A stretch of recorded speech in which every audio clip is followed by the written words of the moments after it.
baratiin biyya Arabaa hojiidhaaf gara diigaluudhaaf deemuun baay'ee ulfaataadha jechuudha. Baay'ee ulfaata. Akkasuma immoo namni kuni deemi hoo namaan jedhu saniyyuu tarii yookaan nama isin nama naa guduufa jettanii yaaddan wayii ta'uu danda'a.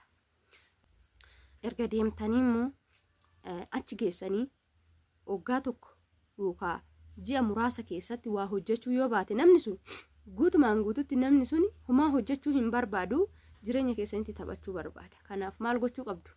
Yookaan maallaqa keessan qabachuu yookaan maallaqni keessan akka wayirra isinii oolu taasisuun dirqama jechuudha.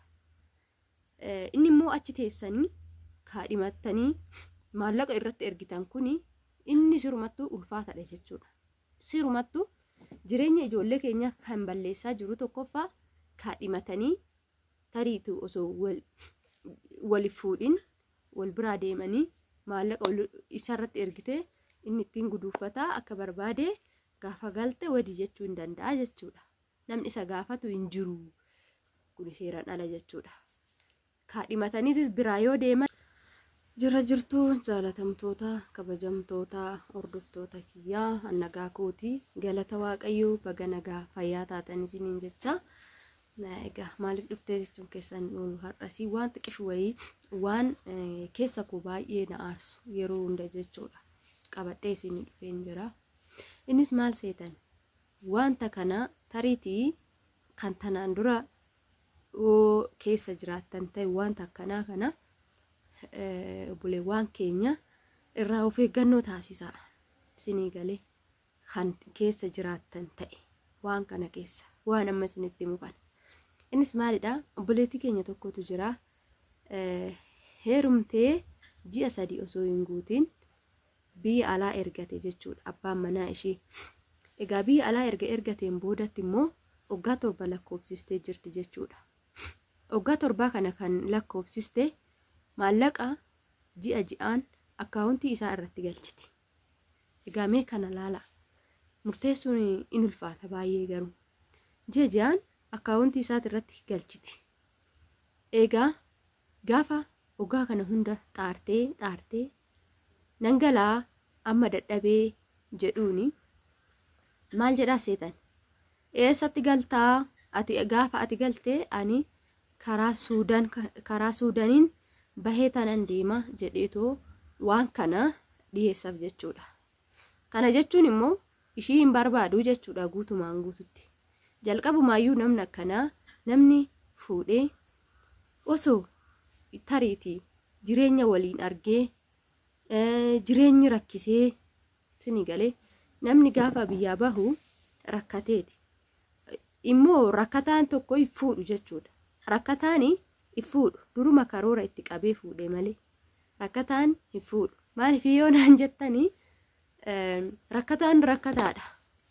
Rakkataan rakkataadha.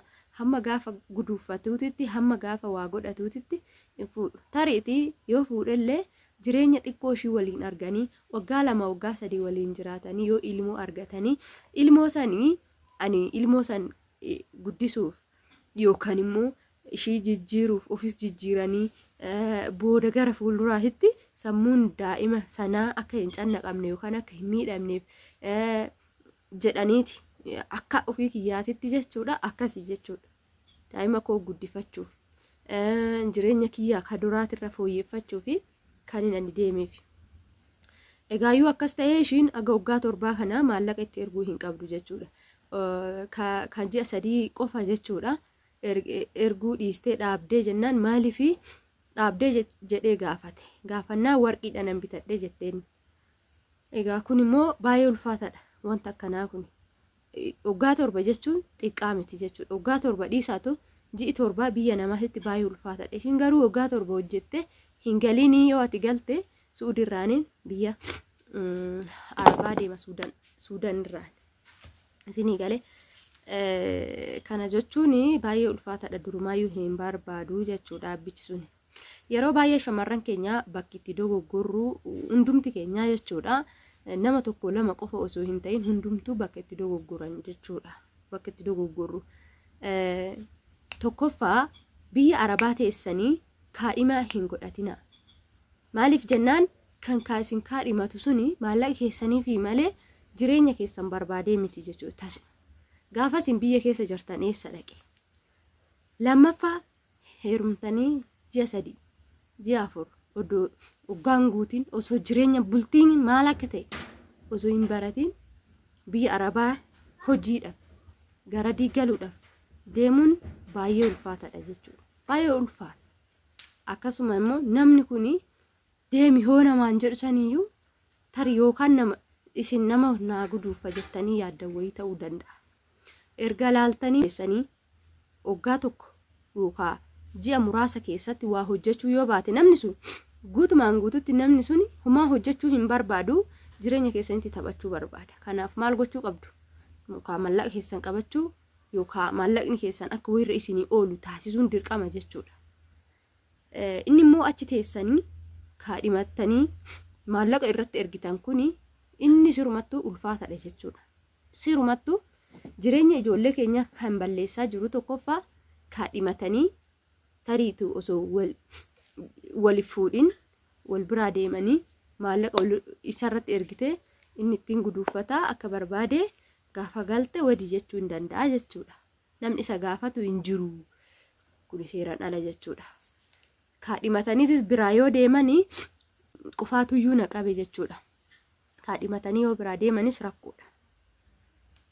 Biraa deemtee immoo maallaqa yoo irratti ergite rakkoodha jechuudha. Ati kan deemteef hojjettee of jijjiiruuf yeroo ammaa kana keessatti dubartiitu dhiira jijjiiraa jira, dubartiitu mana ijaaraa jira, dubartiitu waa hunda hojjechaa jira. Isuma saniyyuu dadhabbiin keenya hangamii? Dadhabbii keenya hoo tilmaamuu qabnaa nuti?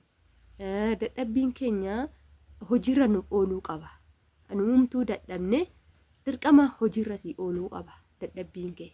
Maaliif jennaan argachuuf of jijjiiruuf biyya namaa deemte waan ta'eef ati dirqama isarratti birrii ergitee inni waa akka barbaade hoo godhe gaafa galte mooyyuu rakkoo cimaa sirra ga'a jechuudha. Humna fixattee galta waa hedduu dhumatee dhufa jechuudha biyya namaa keessatti.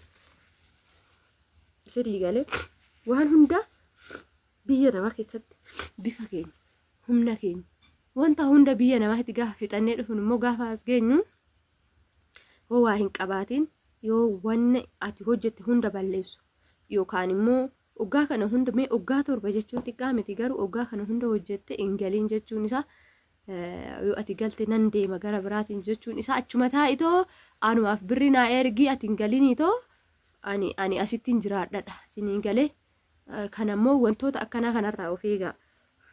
Tariidha hodhi baay'ee aayee kiyya akkas nan godhu kiyya baay'ee nama amanamaadha.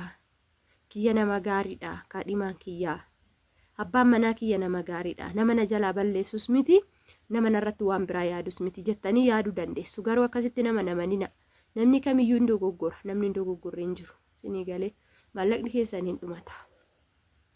Ayoo maallaqni keessan dhumate humni isin maallaqa sanitti fiddanis hin dhumata. Kanaafuu maallaqa keessan qabattanii kara biyya keessanii galtanii hojiidhaaf of jijjiiruuf biyyaa deemte waan ta'eef tarii inni maallaqa qofa barbaade oo kan inni waggaa 7 kana guutuu fuudhee jira ishiin maalitti beekti? Wanti ishiin beektu tokko hin jiru.